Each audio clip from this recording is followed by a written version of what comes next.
Ethan Morris worked 2 jobs to keep his daughter fed and never expected more than another exhausting day. But when an elegant older woman grabbed his wrist in a crowded cafe, everything changed. She stared at the crescent birthmark on his arm, the one he'd had since birth, and her eyes filled with tears. "This mark," she whispered, "it runs in our family."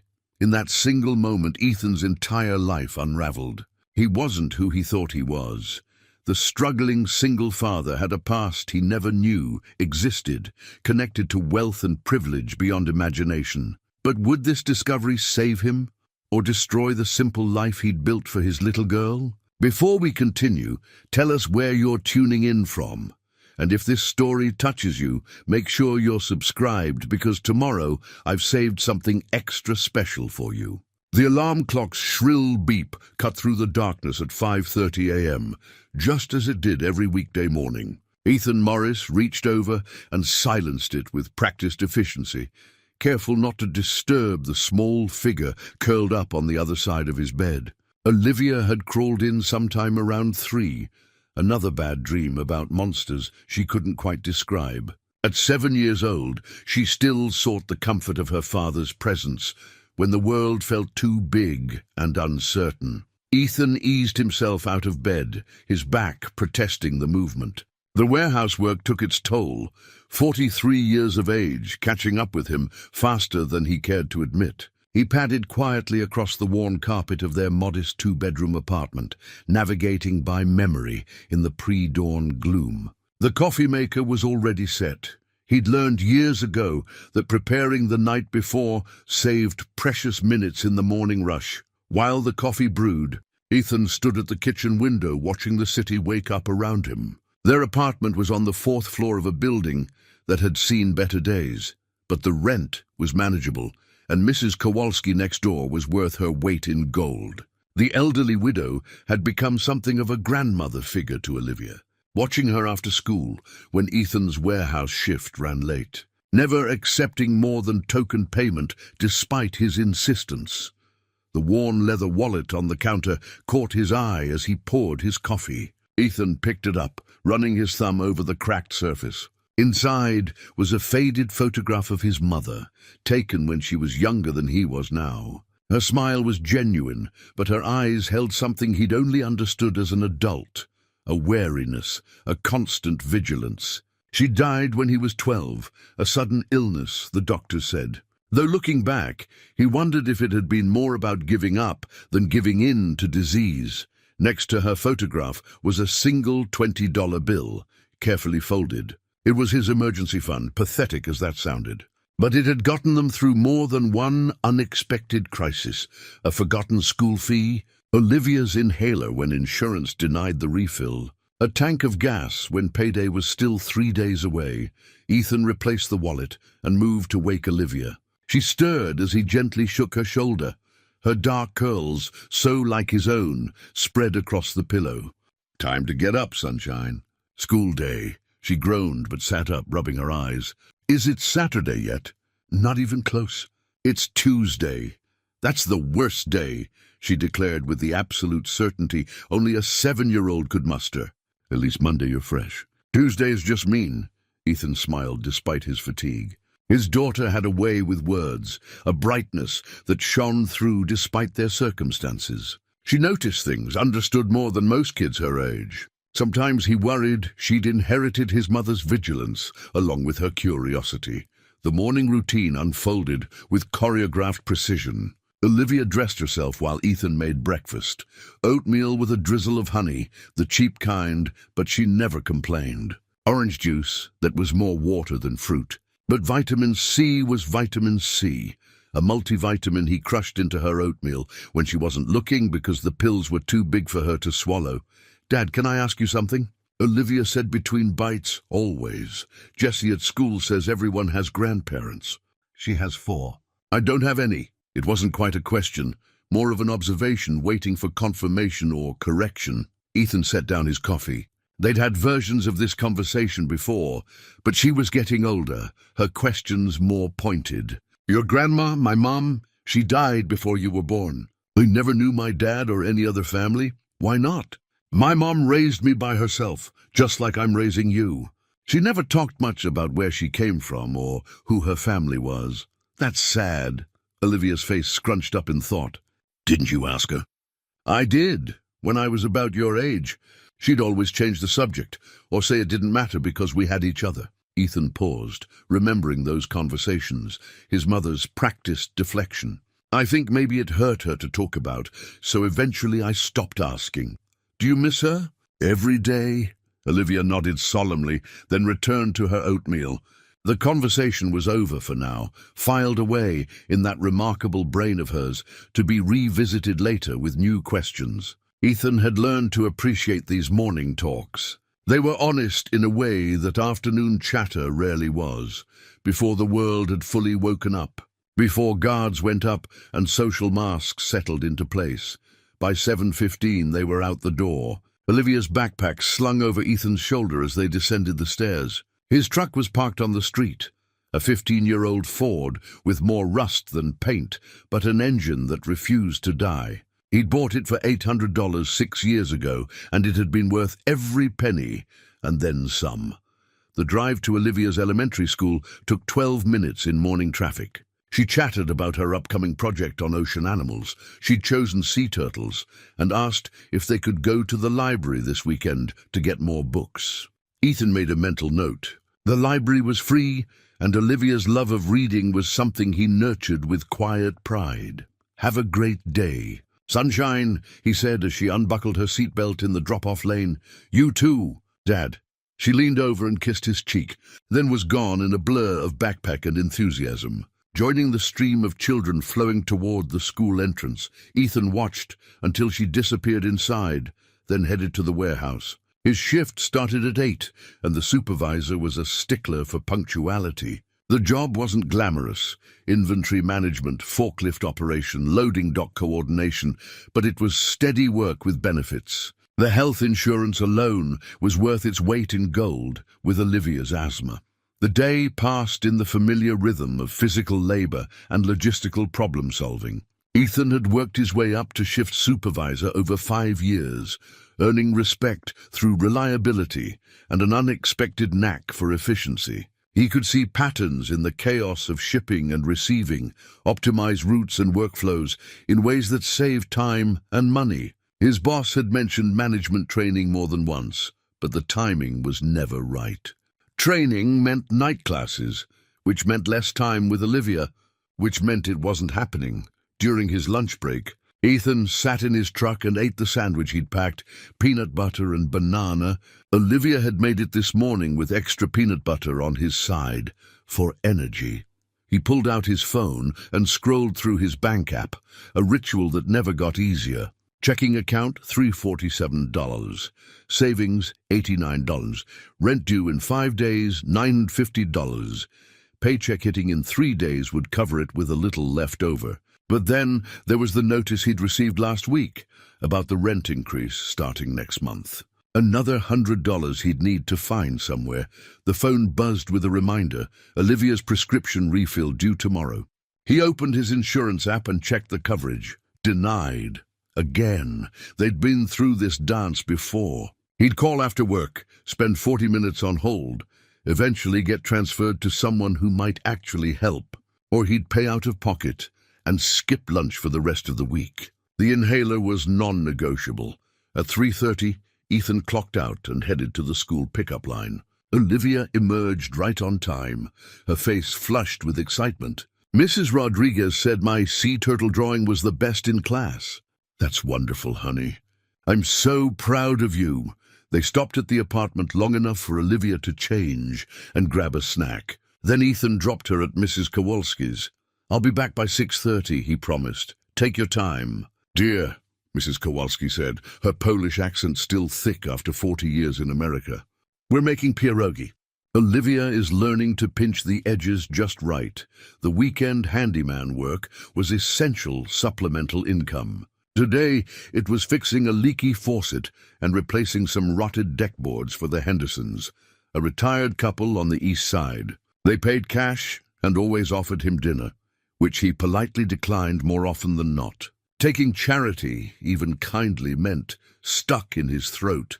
By 6:15 he was done, $200 in his pocket and an invitation to come back next month for some gutter work. He collected Olivia from Mrs. Kowalski's. She thrust a container of pierogi into his hands, despite his protests, and they headed home. Dinner was the pierogi with a side salad, eaten at their small kitchen table, while Olivia told him everything about her day in exhaustive detail. Her teacher, her friends, the boy who ate glue during art class, the substitute lunch lady who gave bigger portions than the regular one. Ethan listened to every word, asking questions, laughing at her impressions, treasuring these moments of normalcy. After dinner came homework, math worksheets that Ethan checked carefully. Reading practice, where Olivia's skill delighted and humbled him in equal measure. Bath time, pajamas, teeth brushing, the mighty ritual of bedtime routine that gave structure to their lives. Finally, the best part of the day, reading time. They were working through a chapter book about a girl detective, and Olivia was completely invested in the mystery. Ethan read 2 chapters tonight because they ended on a cliffhanger, and Olivia's pleading eyes were impossible to resist. "Dad?" she said as he tucked her in. "Yeah, sunshine? We're okay, aren't we? Like we have what we need?" The question caught him off guard. "Of course we do. Why do you ask?" "I heard you on the phone yesterday. You sounded worried." Ethan smoothed her hair back from her forehead. "Adults worry sometimes. That's part of the job. But you don't need to worry. I've got us covered. Promise?" "Promise." She nodded, satisfied, and snuggled deeper into her blankets. "Love you, Dad. Love you too, sunshine. Sweet dreams." He left her door cracked open, the hallway light providing a gentle glow, and retreated to his own room. The apartment was quiet now, just the hum of the refrigerator and distant traffic. Ethan sat on the edge of his bed and pulled off his work boots, every muscle in his body aching. On his nightstand sat a small wooden box, one of the few possessions from his mother. Inside were a handful of photographs, his original birth certificate, or so he'd always believed, and a few pieces of costume jewelry. He opened it and looked at his mother's face in the photographs. "Young pretty, always with that guarded expression. Who were you really?" he asked the photograph. "What were you running from?" She'd been evasive about her past, changing the subject whenever young Ethan asked about grandparents or extended family. She'd moved them 3 times before he turned 10, always to new cities, new neighborhoods, new schools. He'd thought it was about money, about finding work. But looking back with adult eyes, it felt like something more. Like hiding, Ethan's gaze drifted to his wrist, to the small crescent-shaped birthmark he'd had since birth. It was distinctive, he supposed, but he'd never thought much about it. Just one of those quirks of biology. His mother had gone pale once when he asked about it, said it was just a birthmark and nothing more, said it with an edge to her voice that silenced further questions. He closed the box and set it back on the nightstand. These late-night reflections led nowhere productive. His life was what it was. Hard work, tight money, a daughter to raise right. That was enough. It had to be enough. But as Ethan lay in bed waiting for sleep to come, his mind kept returning to his mother's final days. The illness had come fast, burning through her like wildfire. In the hospital, delirious with fever, she'd gripped his 12-year-old hand and whispered, "Stay hidden, stay safe." He'd thought it was the fever talking, meaningless rambling. But now, in the darkness of his room, he wondered, had she been trying to tell him something? Had there been a reason for all the moving, all the secrets, all the careful anonymity of their lives? The questions followed him into uneasy sleep, where dreams of his mother's worried face mingled with Olivia's innocent questions about grandparents and family trees that had no roots to trace. The cafe was busy for a Tuesday morning, filled with the sounds of grinding espresso machines and muted conversations. Ethan normally didn't stop for coffee. It was an expense he couldn't justify, but his truck had started making an ominous rattling sound 3 blocks from the warehouse, and he'd pulled into the first parking lot he saw to investigate. The cafe happened to be next door, and after 20 minutes under the hood, tightening a loose heat shield, he figured he'd earned a cup before his shift. He stood in line, mentally calculating whether he could afford the $3.50 for a medium coffee when he felt someone staring at him. The sensation was unmistakable, raising the hairs on the back of his neck. He turned slightly and saw her, an older woman, perhaps in her mid-70s, elegantly dressed in a way that spoke of careful attention rather than flashy wealth. Her silver hair was styled perfectly, her posture straight despite her years. But it was her expression that caught him. Shock, recognition, something that looked almost like grief. Their eyes met across the cafe and she went pale. Ethan looked away, uncomfortable, and moved forward in line to order. He was just reaching for his wallet when he felt a hand on his arm, gentle but insistent. He turned to find the woman standing beside him, her fingers trembling against his wrist. "Excuse me," Ethan said, instinctively pulling back. "Can I help you?" "Your wrist," she whispered, her voice catching. May I see your wrist?" "I'm sorry, do I know you?" "Please," her eyes were filling with tears. "Just let me see." Something in her desperation made him comply. He held out his arm, and she pushed up his sleeve slightly, revealing the crescent-shaped birthmark just above his wrist bone. The woman gasped, her free hand flying to her mouth. She swayed slightly, and Ethan instinctively reached out to steady her. "Mom, are you all right? Do you need to sit down?" She nodded mutely, and Ethan guided her to a nearby table, aware that other patrons were watching. He pulled out a chair for her and she sank into it, never taking her eyes off his wrist. From her purse, she extracted a delicate handkerchief, the kind Ethan had only seen in old movies, embroidered with initials he couldn't quite make out. She dabbed at her eyes, composing herself with visible effort. "I'm sorry," she said finally, her voice steadier now. "I've given you quite a fright. My name is Evelyn Rothwell, Ethan Morris." He sat down across from her, completely confused. "Mrs. Rothwell, what's this about?" "That birthmark," she said, pointing to his wrist with a trembling finger. It's a family mark, very rare. It appears once in a generation, sometimes skipping several. I haven't seen it in over 30 years." Ethan's mouth went dry.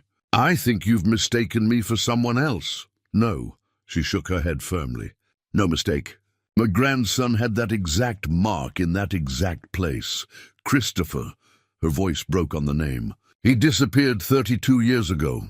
The cafe noise faded to background static. Ethan stared at this woman, at her expensive clothes and her genuine distress, and felt his carefully ordered world beginning to tilt. "I don't understand what you're telling me." Evelyn Rothwell opened her purse again and withdrew a photograph, its edges worn from handling. She placed it on the table between them. The photo showed a young man, perhaps in his late 20s, smiling at the camera. His sleeve was rolled up, and there on his wrist was an identical crescent birthmark. "Christopher Rothwell was my grandson," Evelyn said quietly. 32 years ago, he disappeared along with his young wife. They had an infant son, barely 6 months old. The family searched for years. Private investigators, police, every resource we had. We found nothing. It was as if they'd vanished from the earth. Ethan's mind was racing. 32 years ago. He was 31. "That doesn't mean—" "How old are you?" 31. "And your parents?" "My mother raised me alone. She died when I was 12. Ethan heard his own voice, distant and hollow. "I never knew my father." Evelyn's hand covered her mouth again, and fresh tears spilled down her cheeks. She looked at him with such intensity that he had to resist the urge to get up and leave. "Your mother's name?" "Caroline Morris. Did she ever mention another name? Did she ever talk about her past, about family?" Ethan thought of all the deflected questions, all the times his mother had changed the subject or grown distant when he asked about grandparents or relatives. "She never talked about her past. We moved a lot when I was young. She was careful, private. She was hiding." Evelyn said it with certainty, not accusation. "Christopher's wife was named Caroline Ashby before she married him. She came from a working-class background and—" She paused, pain crossing her features. "The family wasn't kind to her. We thought she wasn't suitable, that she was after Christopher's money. We were wrong about so many things. This is impossible." But even as Ethan said it, pieces were falling into place with sickening clarity. His mother's paranoia about their privacy, her refusal to keep photographs or documents, the way she'd taught him to be forgettable, to not draw attention. Even if any of this were true, you can't know I'm connected to your family just from a birthmark. You're right. Evelyn composed herself, dabbing her eyes once more with the monogrammed handkerchief. I'm allowing hope to override reason. But would you consider taking a DNA test? I would pay for everything, of course. If there's no connection, then I apologize for disturbing you. But if there is, then what? Ethan heard the edge in his own voice. What exactly are you hoping for, Mrs. Rothwell? The truth. She met his eyes steadily. And perhaps, if you are Christopher's son, a chance to know my great-grandson. To be part of his life if he'll allow it. Ethan stood abruptly. I need to get to work. Please.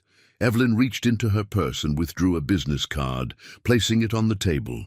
Take this. Think about what I've said. There's no pressure, no obligation. But if you change your mind, if you want to know the truth, call me. He looked at the card. Thick, expensive cardstock. Evelyn Rothwell. A phone number. Nothing else. His hand moved almost of its own accord, picking it up. I had a life, he said quietly. My mother and me. It wasn't easy, but it was ours. If what you're saying is true, if she ran from your family, she had reasons. I know. Evelyn's voice was thick with emotion. I know she did, and I don't blame her for protecting her child. I just want a chance to make amends, if that's possible. To know the truth about what happened to Christopher. Ethan pocketed the card and looked at this woman who claimed to be his family. She seemed genuine in her grief, in her hope. But his mother's dying words echoed in his mind. Stay hidden, stay safe. I need time to think, he said. Of course. Take all the time you need. He left the cafe without ordering coffee, his mind churning. The truck started on the first try, the heat shield no longer rattling. He drove to the warehouse on autopilot, parked, and sat in the cab for 10 minutes before his shift started, staring at nothing. That evening, after Olivia was asleep, Ethan sat at his laptop, an ancient machine that took 5 minutes to boot up, and searched for Rothwell family. The results were immediate and extensive. Rothwell Industries, a multi-billion-dollar corporation, philanthropic foundations, society pages featuring elegant charity galas, and buried in the archives, 32-year-old news stories about a family tragedy. Christopher Rothwell, heir to the Rothwell fortune, missing and presumed dead. His wife Caroline and infant son also vanished. Case never solved. Ethan stared at the photograph of Christopher that accompanied one article. The resemblance was undeniable. The same dark curly hair, the same strong jawline, the same deep-set eyes. He looked at the birthmark on his own wrist. Then back at the screen, where Christopher's identical mark was visible in one candid photograph. His mother's words came back to him. Words he'd dismissed as fever dreams. Stay hidden, stay safe. What had she been hiding from? And more importantly, was he still in danger if the truth came out? For 3 days, Evelyn Rothwell's business card sat on Ethan's nightstand, a constant reminder of the conversation that had upended his understanding of himself. He went through the motions of his daily routine, work, pick-up, dinner, bedtime, but his mind kept returning to that cafe, to the photograph of Christopher Rothwell, to the unmistakable birthmark they shared. On the 4th day, he knocked on Mrs. Kowalski's door after dropping Olivia at school. The elderly woman welcomed him with her usual warmth, pouring tea without asking if he wanted any. They sat at her kitchen table, surrounded by photographs of her late husband and the children who rarely visited anymore. You look troubled, Ethan, she said in her accented English. Something weighs on you. He told her everything. The encounter at the cafe, Evelyn's claims, the research he'd done late at night. Mrs. Kowalski listened without interruption, her weathered hands wrapped around her teacup, her expression thoughtful. Your mother, she said when he finished. She was frightened woman, yes? Always looking over shoulder? Ethan blinked. You knew my mother? No, but I know the look. I see it in old photographs you show Olivia. And I see it sometimes in you when you think no one watches. She reached across the table and patted his hand. This woman, this Evelyn, she offers you answers. Perhaps answers you need. But what if the answers are worse than not knowing? My mother ran from these people for a reason, perhaps. Or perhaps she ran from circumstances, not people. You cannot know until you ask questions. Mrs. Kowalski's eyes were kind but firm. You teach Olivia to be curious, to seek truth. Do same for yourself. It could change everything. Our lives, Olivia's future, or it changes nothing except you finally know where you come from. Knowledge is not obligation, Ethan. You take tests, you learn truth, then you decide what to do with it. You are good father, good man. This will not change. That afternoon, during his lunch break, Ethan called the number on the card. Evelyn answered on the second ring, her voice careful, hopeful. "Mr. Morris, I hoped I might hear from you. I've been thinking about what you said." "About the DNA test." He paused, watching warehouse workers load a truck across the parking lot. "If I agree to this, I need to set some conditions. Of course, anything. The results stay private. No media, no announcements, nothing public, until I decide what I want to do with the information. And if there's no match, we part ways, and that's the end of it." Agreed. He could hear the relief in her voice. "I'll arrange everything. A private medical office, complete discretion. Would tomorrow work?" "I have to work tomorrow." "Saturday morning?" "Saturday is perfect. I'll text you the address." After he hung up, Ethan sat in his truck for the remainder of his lunch break, staring at his phone. He'd crossed a line, moved from observer to participant in whatever this was. The thought both terrified and compelled him. That evening he almost told Olivia. The words were right there, ready to explain that they might have family after all, that her questions about grandparents might finally have answers. But he swallowed them back. No point in raising hopes or fears until he knew for certain. Saturday morning arrived grey and drizzly. Ethan dropped Olivia at Mrs. Kowalski's. They were baking cookies, Olivia's favorite weekend activity, and drove to the address Evelyn had provided. It was a medical building in an upscale part of the city, the kind of place that screamed discretion and money. Evelyn was waiting in the lobby, dressed more casually than their first meeting, but still with that air of careful elegance. "Thank you for coming," she said simply. The test itself was anticlimactic. A technician swabbed the inside of his cheek, labeled the sample, and explained that results would take approximately 2 weeks. Ethan signed paperwork that felt more extensive than his apartment lease, ensuring privacy and limiting liability. Afterward, Evelyn invited him to a small cafe across the street. "Just for coffee," she said. "No pressure. But if you have questions, I'm happy to answer what I can." They sat by the window, rain streaking the glass, and Ethan found himself asking the question that had haunted him since their first meeting. "Why did your family disapprove of Caroline?" "My mother." Evelyn's expression grew pained. "We thought she was after Christopher's money. She came from nothing. Her father was a mechanic, her mother cleaned houses. Christopher met her at a community center where she was volunteering. He fell hard and fast." She stirred her coffee absently. "We didn't see her for who she was. We saw her background and made assumptions. Terrible, snobbish assumptions. What was she really like? I only met her a handful of times. Christopher brought her to family dinners, and she was quiet, watchful, kind certainly, but guarded around us. I thought it was because she was intimidated by the money. Now I wonder if she simply saw us clearly and knew we judged her unfairly." "Tell me about Christopher," Ethan said. About him?" Evelyn's face softened.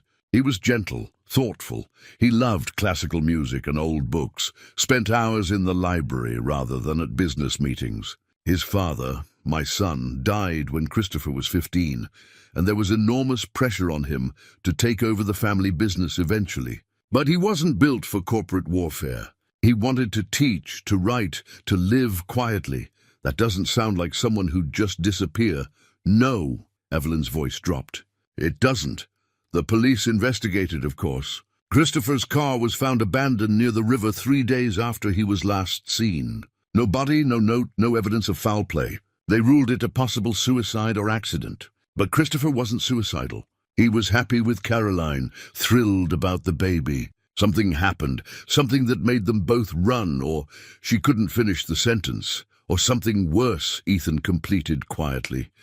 They sat in silence for a moment, the weight of 32-year-old grief and mystery heavy between them. "The family business," Ethan said finally. "Who runs it now?" "My daughter Patricia's husband, Gerald Sterling. He stepped in after Christopher disappeared, consolidated control. The company has been quite successful under his leadership." Something in her tone made Ethan pay attention. But nothing. "Gerald has been capable. Ruthlessly so, some say, but effective." She met his eyes. "I don't want you to think the family's perfect, Ethan. We have our complications like any family. Wealth doesn't solve problems. It often just makes them more complex." They talked for another hour, Evelyn sharing memories and family history, Ethan asking careful questions. He learned about the Rothwell fortune, built on manufacturing, diversified into real estate and technology, now worth billions. He learned about family dynamics, the pressure of legacy, the weight of expectations. When they finally parted, Evelyn squeezed his hand. "Whatever the test shows, I'm glad we met. And I hope you'll let me know either way." "I will," Ethan promised. He picked up Olivia from Mrs. Kowalski's, returned home to the smell of fresh cookies, and tried to feel normal. But as he watched his daughter chatter about the different types of cookies they'd made, he couldn't shake the feeling that normal was already gone, replaced by this strange liminal space where everything he'd believed about himself was waiting to be confirmed or denied. That night, he pulled out the wooden box from his nightstand again, looking at his mother's photographs with new eyes. Had she loved Christopher Rothwell? Had she run from danger or from disapproval? Had she spent 30 years looking over her shoulder, changing their names, moving them from city to city, all to protect a secret that had died with her? "What happened to you both?" he whispered to the photograph. "What were you so afraid of?" The photograph, as always, offered no answers. Only his mother's careful, guarded smile, hiding truths he was finally beginning to uncover. The waiting was harder than Ethan had anticipated. Each day felt longer than the last, his mind cycling through possibilities and consequences. At work, he caught himself staring at nothing, mentally calculating what a connection to the Rothwell family might mean. At home, he second-guessed every interaction with Olivia, wondering if he should prepare her for potential changes or shield her from uncertainty. On the 8th day, Evelyn called. "I have something I'd like to share with you, if you're willing. No pressure, but I thought you might want to see it before the results come back." They met at the same small cafe, and this time Evelyn brought a leather-bound journal, its pages yellowed with age. She handled it with reverence, placing it carefully on the table between them. "This was Christopher's," she said. "His personal journal. He kept it from the time he was 16 until he disappeared. I've read it more times than I can count, looking for clues about what happened. I'd like you to read it too." Ethan picked up the journal, feeling the weight of it in his hands. "Are you sure? If you are his son, then this is part of your inheritance. Not the money or the property, but this, his thoughts, his dreams, who he really was." Her eyes glistened. "And if you're not his son, well, perhaps it will help you understand why I hoped so desperately that you were." That evening, after Olivia was asleep, Ethan opened Christopher's journal. The early entries were what he'd expect from a teenager. Observations about school, frustrations with expectations, musings about music and literature. But as Christopher aged, the entries deepened, revealing a thoughtful young man increasingly at odds with the world he'd been born into. "I don't understand how father does it," Christopher had written at 19. "Every decision is about profit margins and market share. When I suggested we donate more to the community programs, he laughed. Said charity is fine for tax purposes, but business is business. Is that all we are? Just mechanisms for accumulating wealth?" Ethan found himself connecting with these words, with the frustration of feeling trapped by circumstances beyond one's control. He read late into the night, watching Christopher's evolution from dutiful son to questioning young man. The entries from Christopher's mid-20s were different, lighter, hopeful. The change coincided with a new name appearing in the pages. Caroline. I met someone today who doesn't care about the Rothwell name, Christopher wrote. She was volunteering at the community center, teaching kids to read. When I introduced myself, she asked what I did, not who I was. I told her I worked in business. Couldn't quite bring myself to explain the whole truth yet. We talked for 2 hours about books and education and what makes life meaningful. I haven't felt this alive in years. Ethan's throat tightened. This was his mother, Christopher was describing, young and idealistic. Before whatever happened had turned her into the cautious, fearful woman he'd known. Brought Caroline to dinner tonight, a later entry read. It was a disaster. Mother was coldly polite. Aunt Patricia barely spoke to her, and Uncle Gerald kept making pointed comments about knowing one's place. Caroline handled it with grace I don't possess. Afterwards, she said she understood that some families need time to adjust to change. But I saw the hurt in her eyes. They judged her before they knew her, and that's unforgivable. The entries continued, documenting Christopher's growing frustration with his family's treatment of Caroline, his increasing distance from the business, his dreams of a simpler life. Then came the entry that made Ethan's hands shake. Caroline is pregnant. We found out today, and I've never been happier or more terrified. The family will try to use this to control us.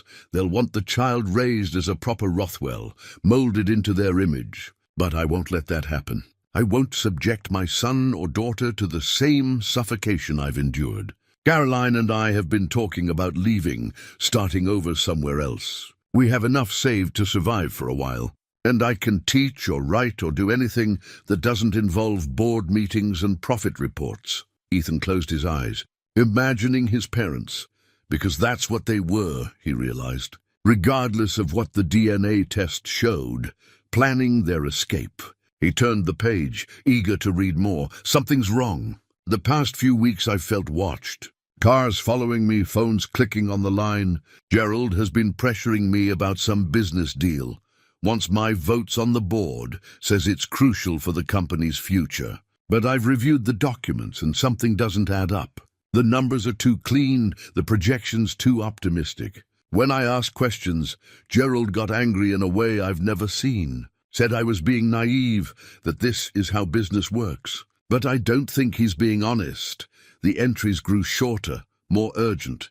Meeting with the family attorney tomorrow. Need to understand my options, how to protect Caroline and the baby if I go against Gerald's deal.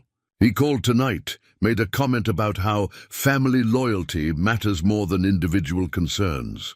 There was something in his voice, a warning. Caroline wants to leave now. She's frightened, says something feels wrong. I told her I need to secure a few things first, make sure we have enough money to disappear properly.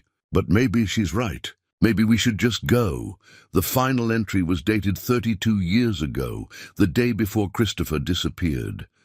Tomorrow night. We leave tomorrow night. I've transferred what funds I could access discreetly, enough to start over. Caroline is packed, the baby is healthy.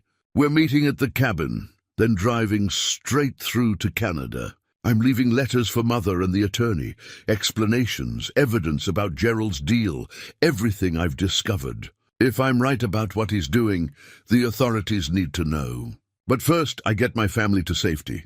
Then I deal with the consequences. The journal ended there. No more entries. Ethan sat frozen, the implications washing over him. Christopher hadn't just disappeared. He'd been planning to expose something, to take evidence to authorities. And he'd never made it to that cabin where Caroline was waiting. The next morning, Ethan called Evelyn. I read the journal. All of it. Then you know he was planning to leave. I know he was planning to expose something about Gerald's business deal. What happened with that deal, Evelyn? There was a long pause. It went through. 2 days after Christopher disappeared, the board voted unanimously to approve it. Gerald assumed control of the company shortly after. That's convenient timing. I know how it looks, Evelyn said quietly. But Gerald was investigated along with everyone else. The police found nothing to suggest he was involved in Christopher's disappearance, or they didn't look hard enough. Ethan, I understand your suspicions. They mirror my own. But without evidence, Christopher said he was leaving evidence with the family attorney. What happened to it? Another pause. The attorney at that time, Mr. Whitmore, died 15 years ago. If Christopher left anything with him, it was never discovered. His files were reviewed during the investigation, and nothing relevant was found. Ethan gripped the phone tighter. My mother was waiting at some cabin. She was waiting for Christopher, and he never came. That's why she ran. She knew something had happened to him. Yes, Evelyn whispered. I believe that's exactly what happened. And I believe she spent the rest of her life protecting you from whatever or whoever prevented Christopher from reaching her that night. The DNA results, Ethan said. When do they come back? Any day now.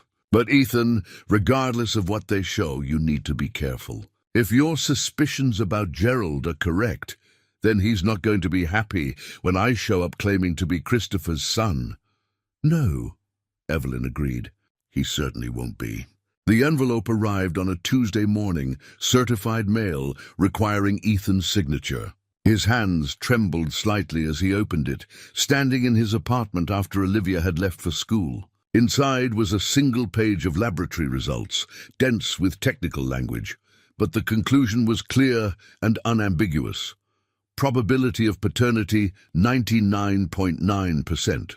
Christopher Rothwell was his father. Ethan sat down heavily on the couch, staring at the paper. All his life he'd been Ethan Morris, son of Carolyn Morris, nobody from nowhere. Now, in an instant, he was someone else entirely. Ethan Rothwell, heir to a fortune, connected to a family he'd never known existed. The weight of it pressed down on him like a physical thing. He called Evelyn. She answered immediately, as if she'd been waiting by the phone. The results came, he said simply, and you were right. Christopher was my father. Her sob of relief came through clearly. Oh, thank God, thank God. Would you be willing to meet? There's so much we need to discuss. I need to tell Olivia first. She deserves to know before anyone else. Of course she does. That evening after dinner, Ethan sat with his daughter at their small kitchen table. He'd been rehearsing what to say all day. But now that the moment had arrived, the words felt inadequate. Sunshine, I need to talk to you about something important. Something that's going to change things for us. Olivia's eyes widened with the particular alertness children get when they sense adult worry. Are we moving again? No, nothing like that. It's about family, about where I come from. He took a breath. You know how you asked about grandparents? About why we don't have extended family? She nodded. I always told you I didn't know my father, and that was true. But recently I found out who he was. And he came from a very different kind of life than we have. Different how? His family has a lot of money, a lot. They've been looking for me for a long time, and they want to meet us. Olivia processed this with the peculiar logic of 7-year-olds. So we're rich now. It's more complicated than that. Yes, technically, there's money that belongs to me because of who my father was. But that doesn't mean everything changes overnight. We're still us. Can we get a dog? Despite everything, Ethan smiled. Maybe. Eventually. But first I need to meet the rest of the family and figure out what all this means. Would you be willing to come with me? To meet your great-grandmother? I have a great-grandmother? The wonder in her voice was pure and uncomplicated. Is she nice? I think so. Her name is Evelyn, and she very much wants to meet you. 3 days later, Ethan and Olivia drove through the gates of the Rothwell estate. Olivia pressed her face against the window, her eyes huge as they passed manicured lawns, formal gardens, and finally pulled up to the main house, a sprawling mansion that looked like it belonged in a historical drama. Dad, Olivia whispered. People actually live here? Apparently so. Evelyn was waiting on the front steps, and her face crumpled the moment she saw them. She composed herself quickly, but Ethan saw the emotion there, grief and joy and loss all tangled together. This wasn't just about him. He was the closest thing she'd ever get to having Christopher back, Ethan, and this must be Olivia. Evelyn crouched down to Olivia's level. I'm your great-grandmother. I've been hoping to meet you for a very long time. Olivia, usually shy around strangers, studied Evelyn with solemn curiosity. You have the same eyes as my dad, do I? Well, perhaps that's because we're family. We don't really know what that means yet. Olivia said with startling honesty. But Dad says you're nice. Evelyn laughed, a sound of pure delight. I will do my very best to live up to that assessment. The house interior was overwhelming. High ceilings, expensive art, furniture that looked too pristine to actually sit on. A staff member appeared to take their coats, which made Olivia giggle nervously. Ethan felt profoundly out of place in his work khakis and button-down shirt. I've arranged for you to meet the family, Evelyn said, leading them through corridors that seemed to go on forever. Just a few people today, my daughter Patricia and her husband Gerald. They're eager to meet you both. Ethan's stomach tightened at Gerald's name, but he kept his expression neutral. They entered a sitting room where two people waited. Patricia Rothwell Sterling was in her late 60s, well-preserved and elegant in the way that required money and effort. Her husband Gerald was perhaps a decade younger, impeccably dressed, with the kind of smooth confidence that came from years of wielding power. Patricia, Gerald, this is my great-grandson Ethan and his daughter Olivia. Patricia approached with a careful smile, her eyes evaluating. The resemblance to Christopher is remarkable. Welcome to the family, Ethan. Gerald extended his hand, his grip firm and measured. This is quite extraordinary. We'd given up hope years ago of ever solving the mystery of what happened to Christopher. And here you are, living proof that he had a life beyond what we knew. My mother didn't talk about him, Ethan said carefully. I didn't know any of this existed until a few weeks ago. How extraordinary that must have been, Gerald said smoothly. To discover an entire heritage you never knew you had. I imagine there's quite a lot to adjust to. They sat for tea, actual formal tea with proper china and small sandwiches that Olivia examined with fascination. The conversation was polite but stilted, everyone carefully avoiding the obvious questions. Finally, Patricia addressed the elephant in the room. There are legal matters to discuss, of course. Inheritance, estate planning, your rights as Christopher's heir. Our family attorney will need to meet with you. I'm not here for money, Ethan said. Nevertheless, there are legal realities that must be addressed. Gerald's tone was pleasant but firm. Christopher's estate has been in probate for 25 years. With your confirmation as his son, certain assets will transfer to you, including shares in Rothwell Industries, Shah's. Christopher owned 18% of the company when he disappeared. Those shares have been held in trust, accruing value. They're yours now. Gerald smiled, but it didn't reach his eyes. You're a stakeholder in the family business, Ethan. That comes with both privileges and responsibilities, Evelyn interrupted. Let's not overwhelm him on his first visit. There's plenty of time to discuss business matters, but Gerald continued, undeterred. Of course. Though time is somewhat pressing, we have a board meeting next month where several important votes will take place. It would be beneficial to understand your position on company matters before then. I don't know anything about running a company, Ethan said.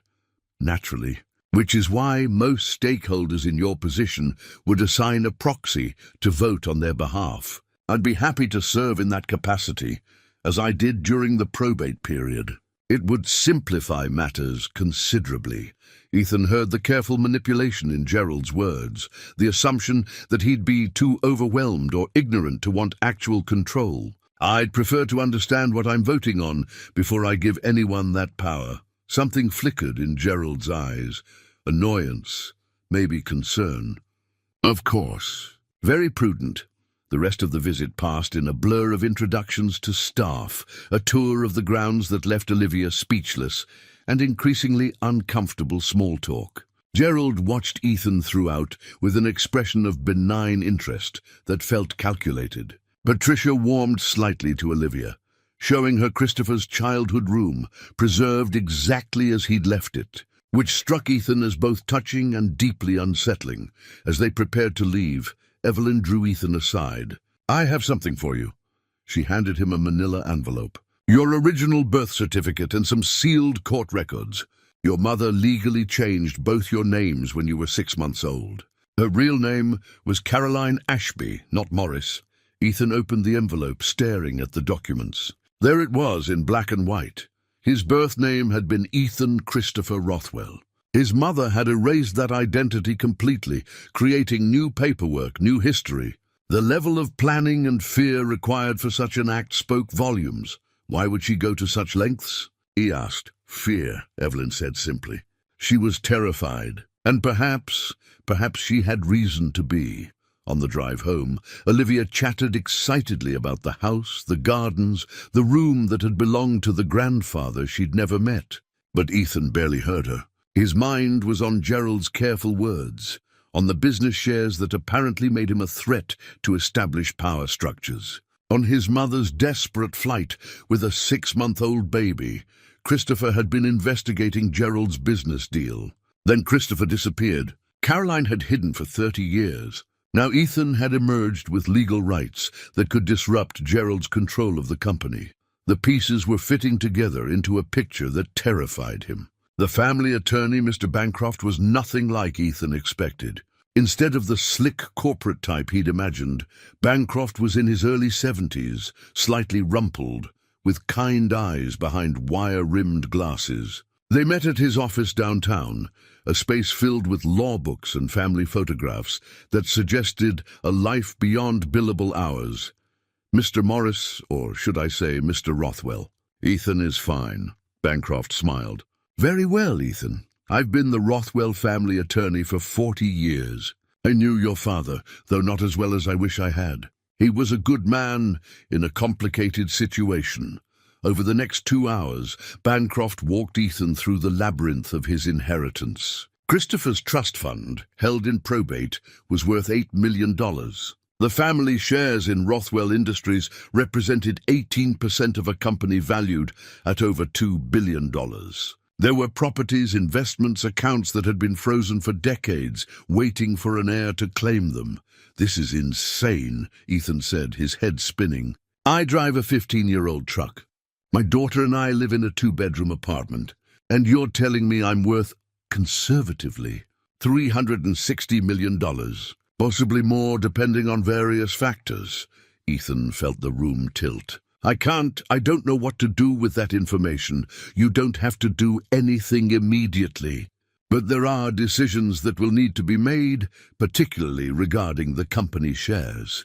Bancroft pulled out a folder. Mr. Sterling has requested that you sign over proxy voting rights to him. He's been managing those shares during the probate period. What was he doing with them? Voting them as he saw fit, which, given his position as CEO, means consolidating his own power. Bancroft's expression was carefully neutral. You should know that your 18%, combined with Mrs. Rothwell's 12% and a few other minority shareholders, could effectively check Mr. Sterling's control. He currently holds 35% personally. Without your proxy, he no longer has an automatic majority. So me showing up is a problem for him. Let's say it's an inconvenience. Bancroft leaned back in his chair. Ethan, I'm going to speak plainly. Your father came to me 32 years ago with concerns about a business deal Mr. Sterling was pursuing. He believed there were irregularities, possibly fraud. He was planning to go to the authorities. I read about that in his journal. Then he disappeared before he could follow through. The deal went forward. Mr. Sterling consolidated power, and the matter was never investigated beyond the initial police inquiry into Christopher's disappearance. You think Gerald had something to do with what happened to my father? Bancroft was quiet for a long moment. I think there were financial incentives for Christopher not to interfere with that deal. I think the timing of his disappearance was convenient for certain parties. But I have no proof, and as an officer of the court, I cannot make accusations without evidence. But you're telling me this anyway. I'm telling you to be careful. You're asking questions, asserting rights, disrupting an equilibrium that's been in place for 3 decades. That makes some people nervous. Bancroft's eyes were serious behind his glasses. Your mother understood that. She protected you the only way she knew how, by erasing your connection to all of this. Ethan left the meeting with a briefcase full of documents and a head full of suspicions. That evening, unable to shake the feeling that he was missing something crucial, he did something that felt slightly paranoid, but increasingly necessary. He hired a private investigator, The investigator, a former police detective named Russell Kent, listened to Ethan's story without interruption, taking occasional notes. When Ethan finished, Kent sat back in his chair.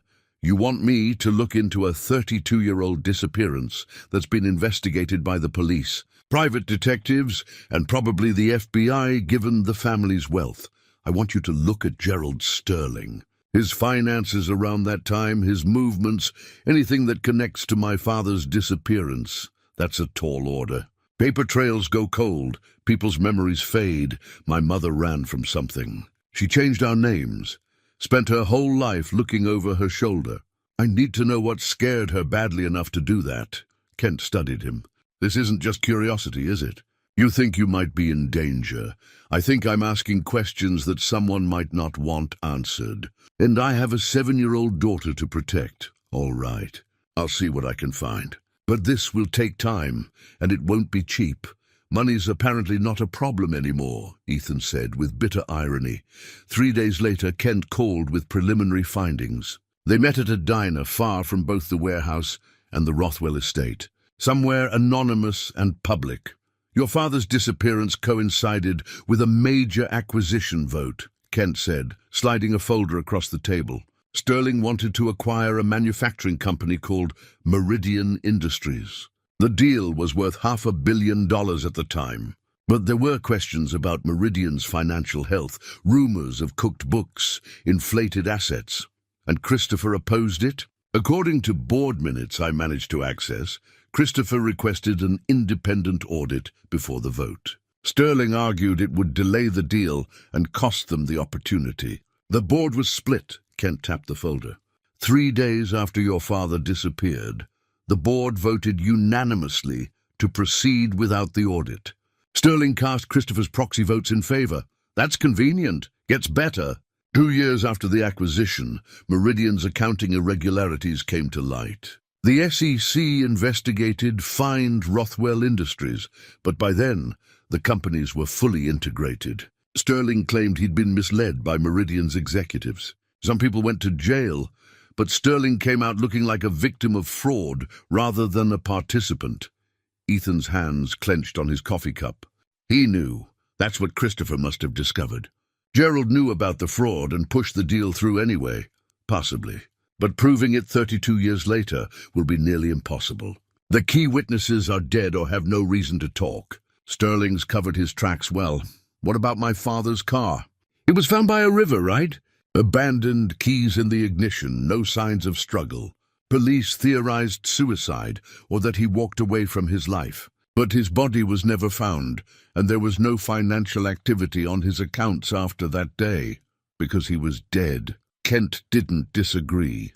I'll keep digging, see if I can find anyone from that time who might talk. But Ethan, if Sterling did arrange something to happen to your father, and if he knows you're investigating, you need to be very careful. That night, Ethan lay awake long after Olivia was asleep, staring at the ceiling. Gerald Sterling had motive. Christopher was threatening to expose fraud that would have destroyed his career and probably landed him in prison. He had opportunity, access to resources, connections, the kind of power that could make problems disappear. And he'd benefited enormously from Christopher's disappearance, spending 3 decades building an empire on a foundation that included that fraudulent Meridian deal. But knowing it and proving it were different things. And even if Ethan could prove it, what then? Gerald had lawyers, money, influence. He'd weathered an SEC investigation. What chance did Ethan have? His phone buzzed with a text from Evelyn. "Gerald is pressuring me to convince you to sign the proxy. Says it's for the good of the company.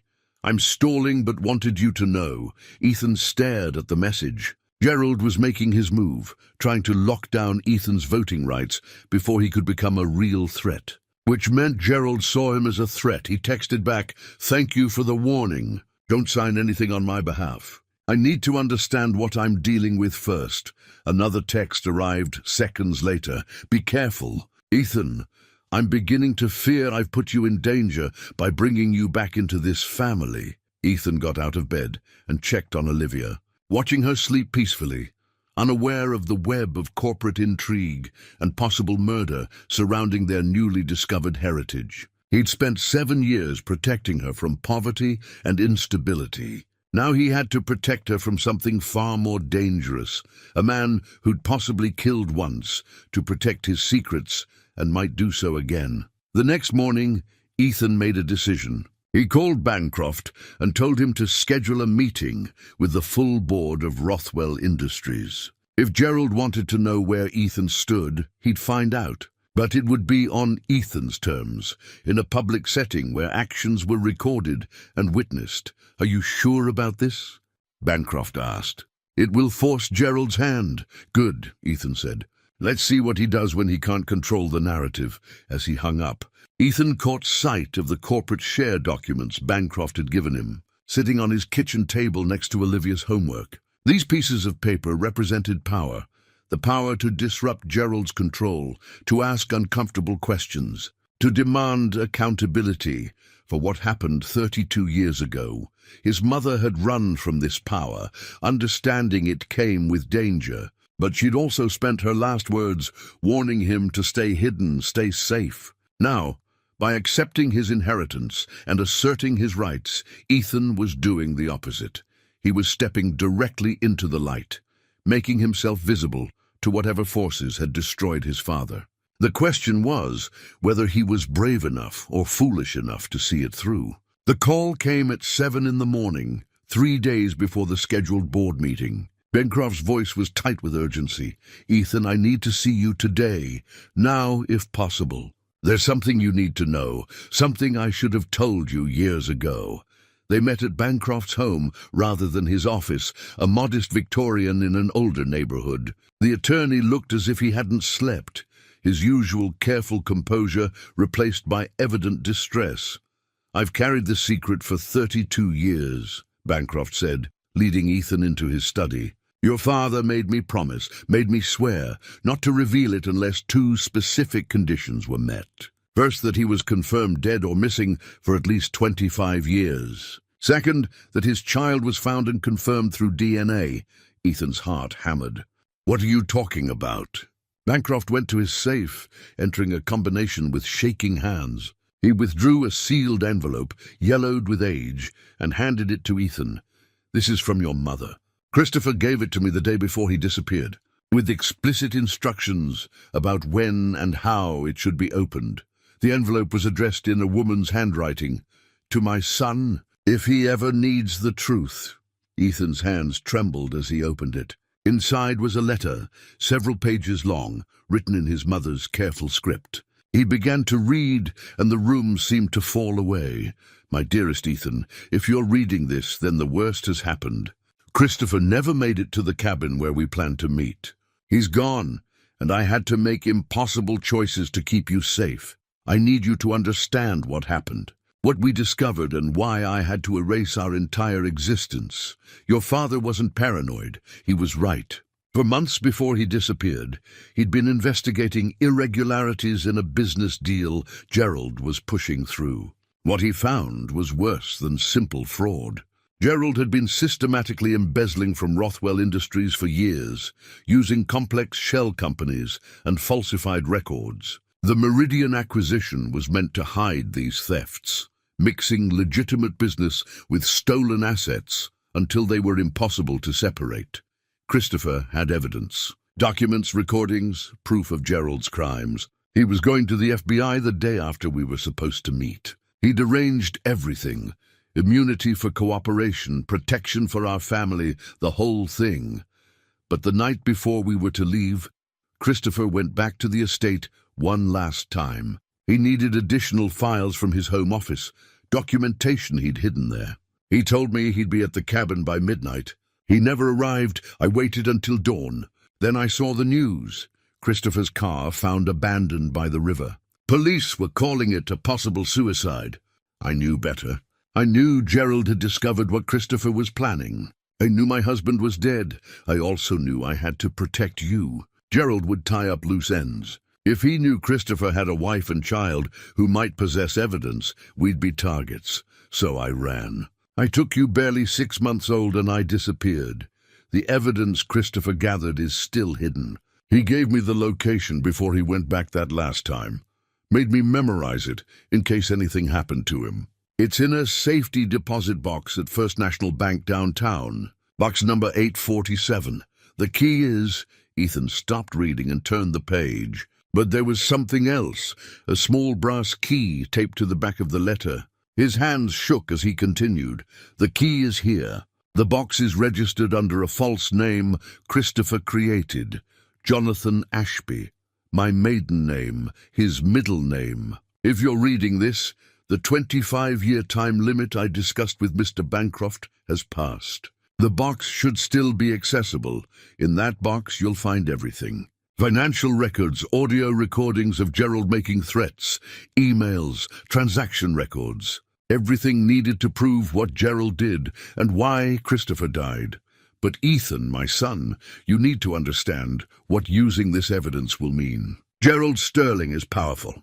He's had 30 years to consolidate control, to build influence and wealth. Going after him with this information will make you a target. It will destroy the life I tried so hard to give you, a quiet, safe, anonymous life. I don't know what the right choice is. Part of me wants to tell you to burn these pages, forget everything, live safely in the obscurity I created for you. But another part knows that your father died seeking justice, seeking truth. He believed in doing what was right, even when it cost everything. The choice is yours. You can walk away from all of this, the money, the family, the danger, or you can finish what Christopher started.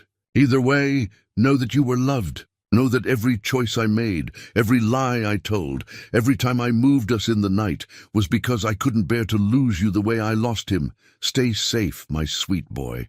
Or if you can't stay safe, at least stay true to who you are. All my love.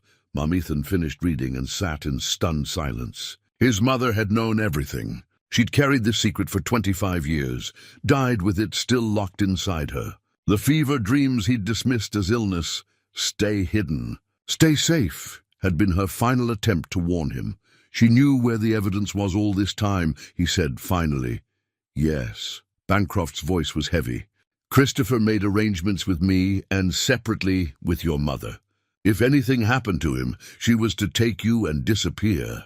The evidence would be preserved, locked away for 25 years, long enough for you to be grown, for the danger to have passed. Why didn't she go to the police herself? Fear.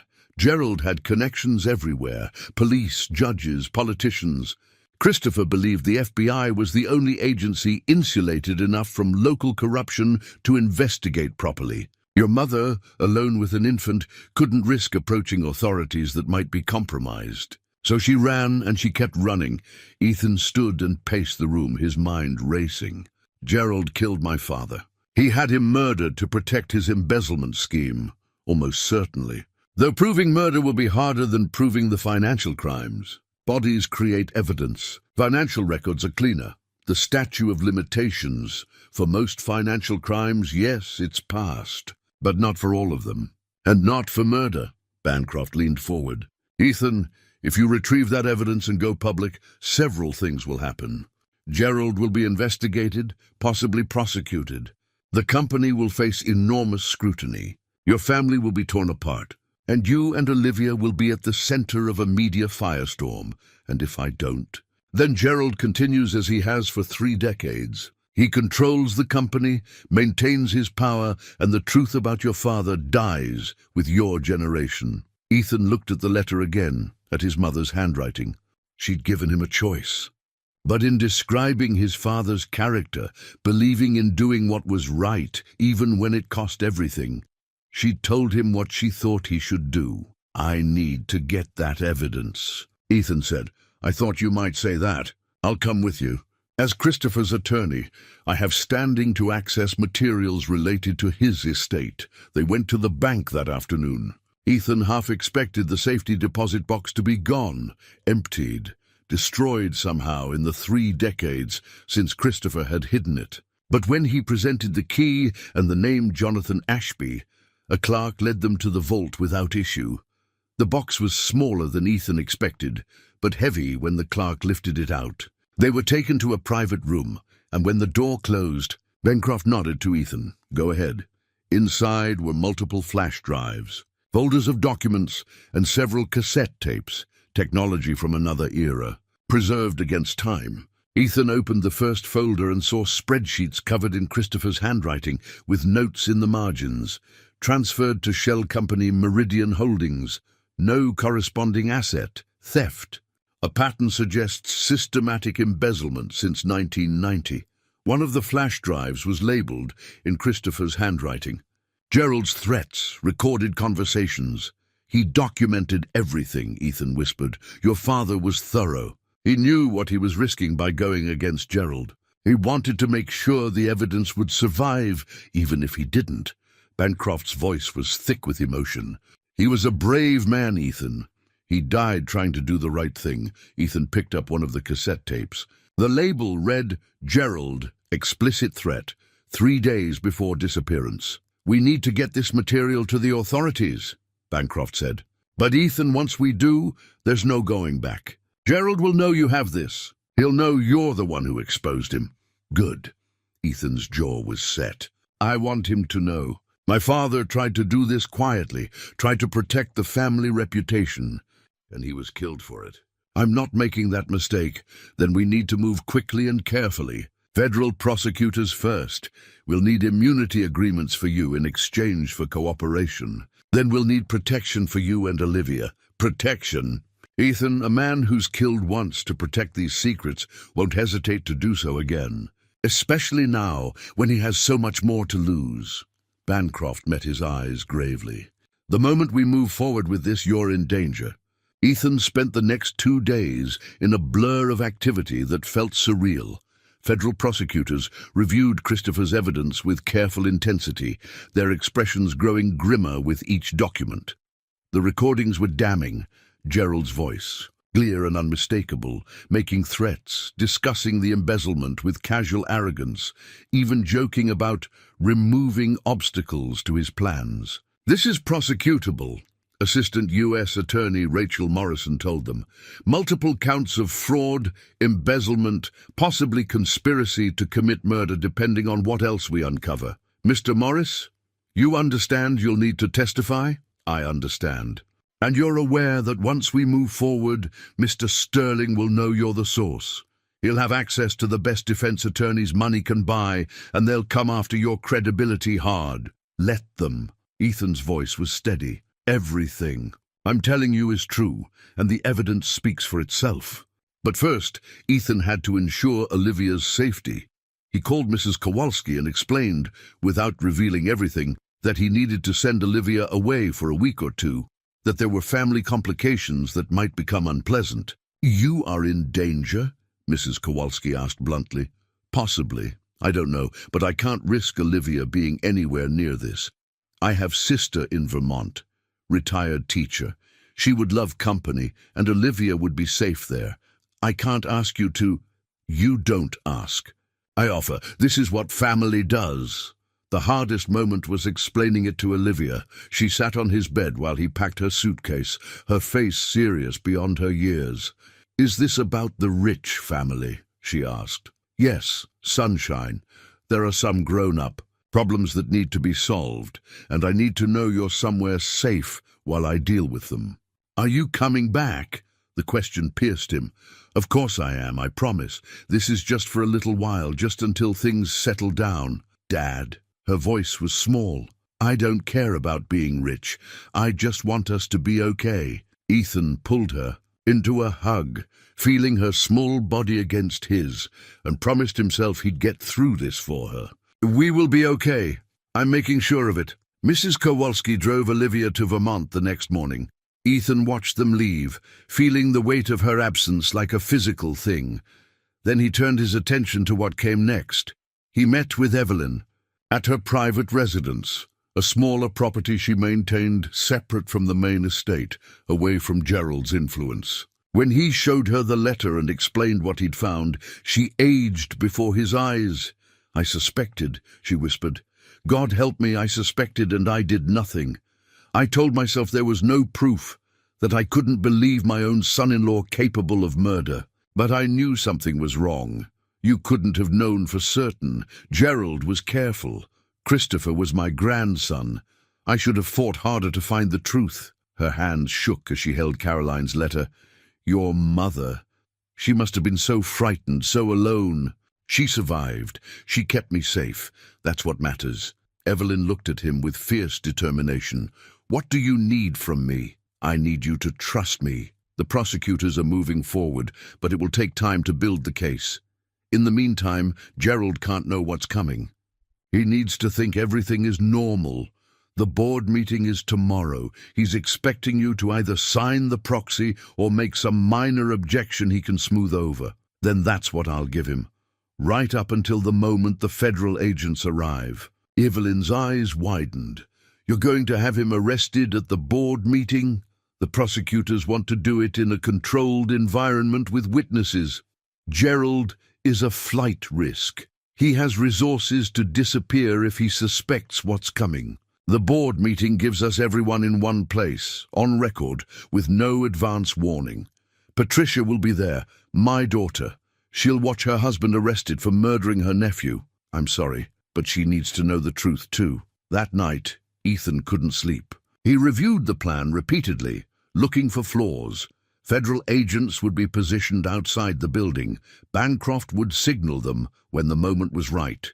Ethan would present evidence of the fraud to the board, and before Gerald could respond or flee, the arrest would happen. It was neat, clean, and terrifying, because if something went wrong, if Gerald suspected, if he'd planned for this possibility, Ethan had no idea what the man might do. His phone buzzed at 2 in the morning.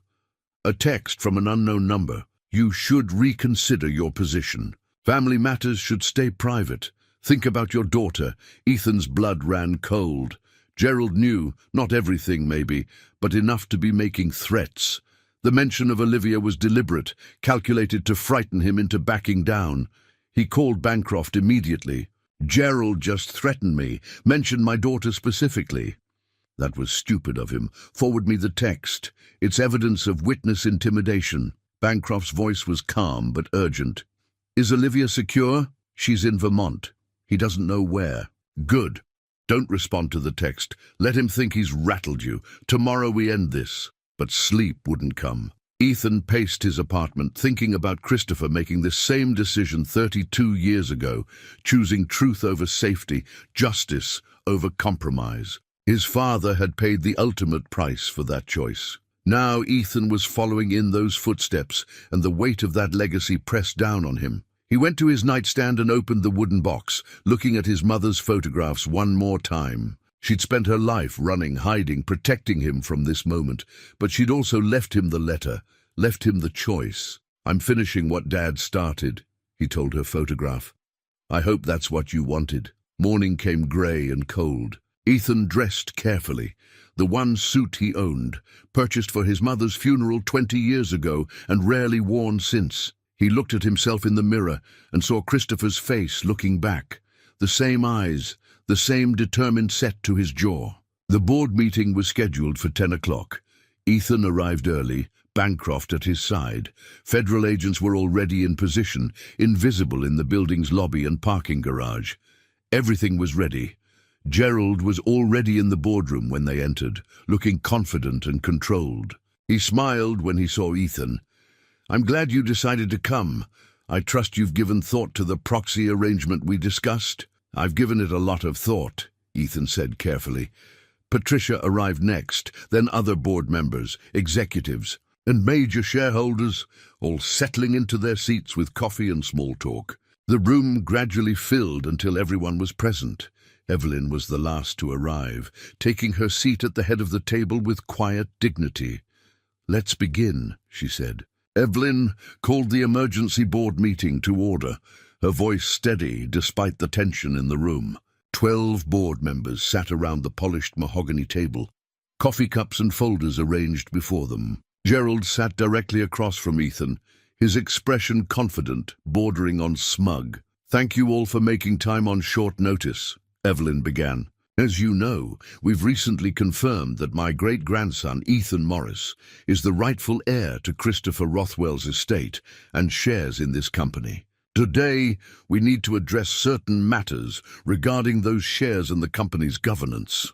Gerald leaned forward slightly. Before we proceed, I'd like to note that Mr. Morris and I have discussed a proxy arrangement that would allow experienced leadership to guide his votes while he familiarizes himself with company operations. I believe we have the paperwork ready to formalize. Actually, Ethan interrupted, his heart hammering but his voice steady. I won't be signing any proxy agreement. The room went silent. Gerald's smile tightened fractionally.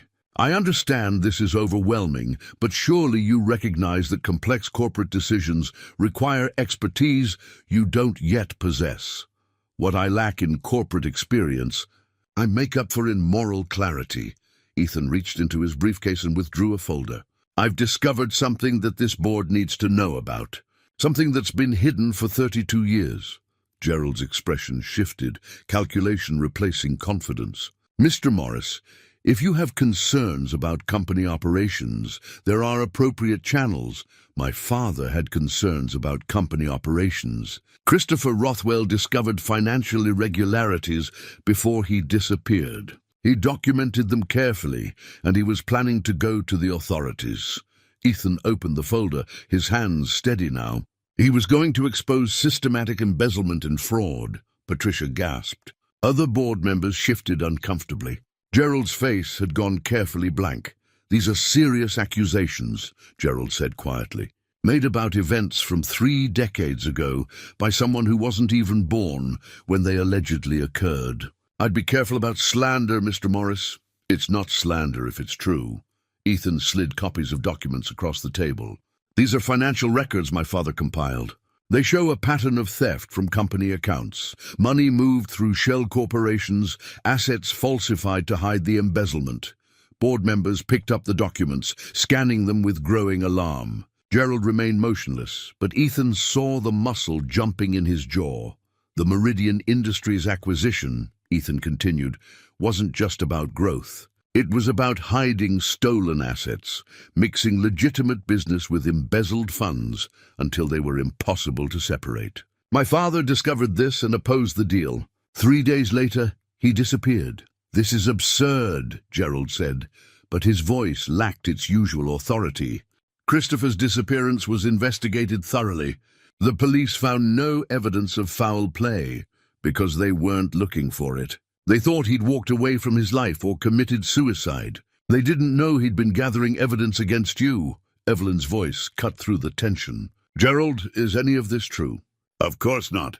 This is a desperate attempt by someone who wants to discredit me and seize control of the company. Gerald's eyes locked on Ethan. You show up out of nowhere, claim to be Christopher's son, and suddenly you're making wild accusations based on 30-year-old documents that could have been fabricated. They weren't fabricated. Bancroft stood, his normally mild demeanor replaced with steel. I can authenticate every document. Christopher gave me copies for safekeeping before he disappeared. Everything Mr. Morris is presenting is genuine. Patricia's face had gone pale. Mother, did you know about this? Not until recently, Evelyn said quietly. But I'm beginning to understand many things that never made sense before. Gerald pushed back from the table, standing abruptly. I don't have to listen to these baseless accusations. This meeting is... Sit down, Gerald. Evelyn's voice was cold. You don't control this board anymore. I have proxy votes, not Christopher's, not mine. And I suspect several other members will want to hear what else Mr. Morris has to say before they decide where their loyalties lie. She looked at her son-in-law with something like grief. So sit down and let's hear the rest of it. Gerald remained standing, his eyes darting between Ethan, the door, and the documents spreading across the table. Ethan could see him calculating, weighing options, considering escape routes. There's more, Ethan said. My father didn't just document the fraud. He recorded conversations, including several where you made explicit threats about what would happen if he interfered with the Meridian deal. Gerald's face finally showed genuine fear. You're lying. I have audio recordings of your voice threatening my father 3 days before he disappeared. I have documentation of embezzlement totaling over $100 million. And I have federal prosecutors who are very interested in all of it. The words hung in the air like a sentence. Gerald's hands clenched on the back of his chair, knuckles white. For a long moment, no one breathed. Then Gerald moved toward the door. Bancroft raised his hand in a prearranged signal, and the boardroom doors opened. Two federal agents stepped inside, their badges visible. "Gerald Sterling," one of them said. "We have a warrant for your arrest." Gerald Sterling's face drained of color as the federal agents approached. For a moment, Ethan thought he might actually run, but there was nowhere to go. The agents positioned themselves on either side of him, professional and implacable. "On what charges?" Gerald demanded, his voice tight. "Wire fraud, embezzlement, conspiracy to commit fraud," Agent Morrison said. "We can discuss the details at the federal building." "You have the right to remain silent. This is outrageous." "I'll have your badges for this harassment." "Save it for your lawyer," the second agent said, producing handcuffs. Patricia stood abruptly, her chair scraping against the floor. "This can't be happening." "Gerald, tell them this is a mistake." Gerald's eyes met his wife's, and for the first time, Ethan saw something crack in his facade. Not remorse exactly, but calculation, the realization that his carefully constructed life was collapsing and taking everyone around him down with it. "Patricia, listen to me. Did you do it?" Her voice broke. "Did you steal from the company? Did you—" She couldn't finish the sentence. Couldn't voice the worst possibility. "It was business," Gerald said, and the admission was almost casual, as if he were discussing a minor accounting discrepancy. "The company needed capital, needed growth. I made decisions that kept us competitive, that made us successful. Everything I did was for this family, for this legacy. Christopher was family," Evelyn said, her voice trembling with barely controlled rage. "My grandson was family, and you destroyed him. He was going to ruin everything." Gerald's composure finally shattered, his voice rising. "He was going to go to the FBI with his evidence, destroy decades of work, tank the stock price, send us all into bankruptcy and scandal. He couldn't see the bigger picture. So you had him killed." Ethan spoke quietly, but the words cut through Gerald's outburst like a blade. The room went absolutely silent. Every board member stared at Gerald, waiting for his denial, his outrage at such an accusation. Instead, Gerald laughed, a bitter, hollow sound. "You can't prove that." "You'll never prove that." "Maybe not," Ethan said. "But the fraud charges will put you away for decades. And once investigators start looking closely at everything surrounding my father's disappearance, phone records, financial transactions, associates you employed back then, they'll find something. People like you always leave traces. People like me." Gerald's lip curled. "You mean people who built something, who made hard choices, who understood that success requires sacrifice. Your father was weak. He had everything handed to him, and he wanted to throw it away for some working-class girl and naive ideals about right and wrong." "That working-class girl was my mother," Ethan said, his voice hard. "And those naive ideals were called integrity, something you clearly never understood." Patricia made a small, wounded sound. She looked at her husband as if seeing him for the first time, and what she saw broke something inside her. "You killed Christopher, my nephew. You killed him and let us grieve for 30 years, wondering, hoping—" "I did what needed to be done," Gerald said coldly, "and I'd do it again." Christopher was going to destroy everything our family built, everything you've enjoyed for the past 3 decades. This company, this wealth, this position, exists because I made the hard choice he couldn't make. Agent Morrison stepped forward. "Mr. Sterling, I strongly advise you to stop talking." But Gerald was past caring, past caution. 3 decades of secret guilt, or perhaps secret pride, had finally found an outlet, and the words poured out like poison. He thought he could threaten me, thought his evidence mattered more than the survival of Rothwell Industries. He was wrong. And his little wife, she was smart enough to run, smart enough to hide. She understood what happens to people who threaten this family's interests. "You're admitting to conspiracy, to commit murder," Bancroft said, his voice shaking. In front of 12 witnesses. Gerald seemed to realize what he'd done. His eyes darted around the room, seeing the horrified faces, the board members who'd worked with him for years, now staring at him like a stranger. He looked at Patricia, whose tears were flowing freely now, her hand over her mouth in horror. "Patricia, you have to understand. Don't." She held up a hand, unable to look at him. "Don't say another word to me, ever." The agents moved then, handcuffing Gerald with practiced efficiency. As they led him toward the door, he stopped and looked back at Ethan. "You think you've won something here. You think justice matters. But all you've done is destroy your own family, tear apart the company that would have made you richer than you could imagine. Was it worth it? Was bringing me down worth losing everything?" Ethan met his eyes steadily. "My father died seeking the truth. My mother spent her life protecting me from monsters like you. Yes, it was worth it. Every single thing I've lost or will lose. It's worth it to see you answer for what you've done." Gerald smiled, a cold, bitter expression. "We'll see how noble you feel when the company collapses. When the scandal destroys the Rothwell name. When your daughter grows up knowing her father chose revenge over security. I chose justice over silence," Ethan said. "There's a difference." The agents led Gerald out, and the boardroom doors closed behind them with a final resounding click. In the silence that followed, no one moved. Patricia wept quietly, Evelyn sat frozen, and the other board members stared at the documents scattered across the table, evidence of decades of fraud, of one man's corruption, of a murder hidden for 32 years. Finally, Evelyn spoke. "This meeting is adjourned." 3 months later, Ethan stood in his new apartment, not ostentatious, just 2 bedrooms in a better neighborhood, with a small backyard where Olivia could play. The move had been necessary after the media storm, after reporters camped outside their old building for weeks, after the story of Gerald Sterling's arrest became national news.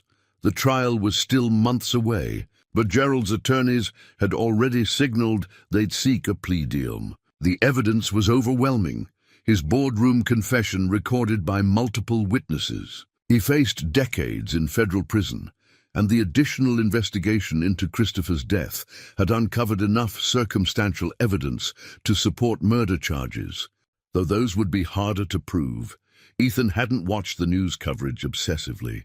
He'd given one carefully prepared statement with Bancroft at his side, then stepped away from the cameras. The story would tell itself. He had more important things to focus on.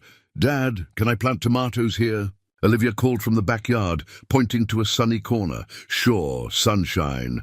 We can go to the garden center this weekend." She ran back inside, her earlier anxiety about the move fading as she claimed this new space as home. The past months had been hard on her. Confusion about why they'd had to hide, why their faces were on television, why strangers asked her questions at school. But children were resilient, and with Mrs. Kowalski's steady presence and Ethan's careful explanations, she was adjusting. The doorbell rang. Evelyn stood on the doorstep, dressed more casually than Ethan had ever seen her, holding a box. "I brought something," she said. "If you'll have me." They sat at his small kitchen table, and Evelyn opened the box. Inside was a photo album, old and carefully preserved. "I've been going through family archives," she explained, putting together a proper history for Olivia. Not the sanitized version we showed at charity galas, but the real story. The good and the bad. She opened the album.